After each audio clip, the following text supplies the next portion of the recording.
Straight question, please go ahead. మీరు మిమ్మల్ని ఎవరైనా ఆథరైజ్ చేశారా కంట్రీ ఈ సబ్జెక్ట్ మాట్లాడమని?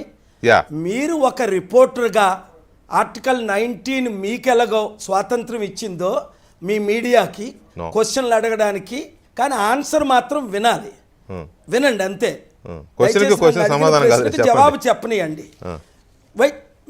మీరు నన్ను ఎవరు ఎక్కడ ఆథరైజ్ చేయాల్సిన లేదు, నా జాబే. మీరు ఎలాగో ఒక రిపోర్టర్ 2008 నుంచి నాకు పరిచయం. నేను 1981 నుండి నేను చేస్తున్న జాబే శాంతి, నా పేరే శాంతి. ఇదే మోదీ గవర్నమెంట్ నన్ను మోడర్న్ డే గాంధీ అని 4 సార్లు నన్ను నోబెల్ పీస్ ప్రైజ్కి నామినేట్ చేశారు 2024 వరకు. ఈ మోదీ గవర్నమెంట్, కాంగ్రెస్ గవర్నమెంట్. ఏమంటారు? ఎందుకని నోబెల్ 4 సార్లు నామినేట్ చేసినా రాలేదు? మరి 17 సార్లు నామినేట్ చేశారు. 3 సార్లు నోబెల్ పీస్ ప్రైజ్ చైర్మన్ పిలిచారు పీస్ తీసుకోమని. దండవనా అన్నాను. అసలు పీసే లేదు ప్రపంచంలో, నాకెందుకు శాంతి బహుమతి? నామినేట్ ఎవరైనా చేసుకోవచ్చు. నార్వే చేశారు, యుక్రెయిన్ చేశారు, ఇండియా చేశారు, లిబియా చేశారు, లైబీరియా చేశారు, సిరియా చేశారు, పాకిస్తాన్ చేశారు, అమెరికా చేశారు. అవన్నీ లెటర్స్ ఉన్నాయి, మీకు కావాలంటే. దేవగౌడ్ గారు చేశారు, అప్పుడు మన్మోహన్ సింగ్ గారు చేశారు. అవన్నీ మనకొద్దు, ఈ మోదీ గవర్నమెంట్ చేశారు. ఎవరికి కావాలండి? తిండి లేని వారు కోట్ల మంది ఉంటుంటే లక్షల కోట్లు కోట్లు కోట్లు ఖర్చు పెట్టుకొని యుద్ధం కావాలా మనకి?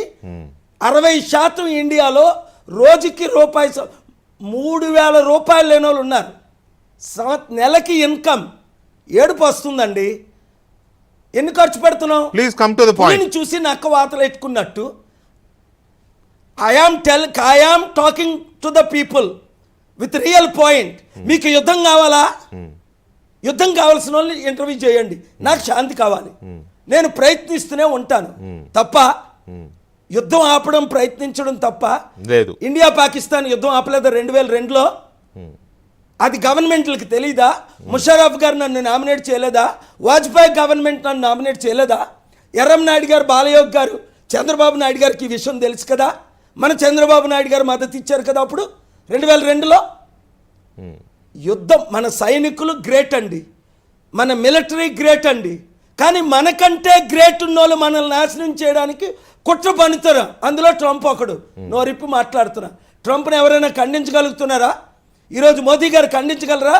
The way I can condemn Trump and expose him, can our prime minister do? He has to do prime minister's job. That is why I am calling all political parties, including Rahul Gandhi and Congress, don't criticize the Prime Minister during the war. Support him because we are Indians. Support our military, support our army, support our jawans. That is why I am conducting May 24th peace rally in Gymkhana grounds, inviting Prime Minister to join in Delhi, inviting Revanth Reddy Chief Minister Congress to join in Hyderabad, Norway Prime Minister joining, world leaders are joining. Prayer అండి, ప్రతి ఇంట్లో prayer చేసుకుందాం, ప్రతి చర్చిలో prayer చేసుకుందాం, ప్రతి మందిరాల్లో prayer చేసుకుందాం, ప్రతి మాస్క్లో ప్రేయర్ చేద్దాం. ఇవాళ నా ప్రెస్ మీట్ చూశారు కదా, ఎవరినైనా క్రిటిసైజ్ చేశానా? ట్రంప్ని తప్ప. ఎందుకు? ట్రంప్ మనల్ని డిక్టేట్ చేయడం ఏంటి? I will not tolerate. Yes, he is my disciple. Chandrababu Naidu గారు 22 సార్లు ఎలాగ ఆశీస్సులు తీసుకున్నారో, కేసీఆర్ గారు అనేక సార్లు ఎలాగ ఆశీస్సులు ఇచ్చారులే. కానీ ఇక్కడ పాయింట్ ఏంటంటే ఇస్తే ఇవ్వండి, ఆశీస్సులు ఇస్తే ఇవ్వండి, కానీ మీ దగ్గరకు వచ్చిన ప్రతి ఒక్కరికి ఆశీస్సులు ఇవ్వండి, కానీ మిమ్మల్ని మీరు కూడా ఆశీర్వదించుకోండి. పాకిస్తాన్ అవ్వచ్చు.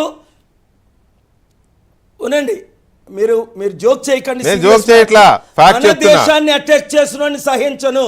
నేను జోక్ చేయట్లా, ఫ్యాక్ట్ చెప్తున్నా. మన దేశాన్ని అటాక్ చేసిన వారు 1 minute అండి ప్లీజ్. మన దేశాన్ని అటాక్ చేసింది అది పాకిస్తాన్ అవ్వచ్చు, అమెరికా అవ్వచ్చు, చైనా అవ్వచ్చు. చైనా మన భూములు ఆక్యుపై చేస్తుంటే డే 27 times చైనాతో యుద్ధం చేశా. చైనా ప్రెసిడెంట్ని కన్ఫరెన్స్ చేశా. ప్రైమ్ మినిస్టర్ దేవగాడు బతుకున్నారు, అడగండి ఎన్నిసార్లు. ఎంతమంది మన తెలుగు ఎంపీలు వెళ్ళారు? వాళ్ళందరినీ పిలవలేకనే కదా మిమ్మల్ని పిలిచింది పాల్ గారు.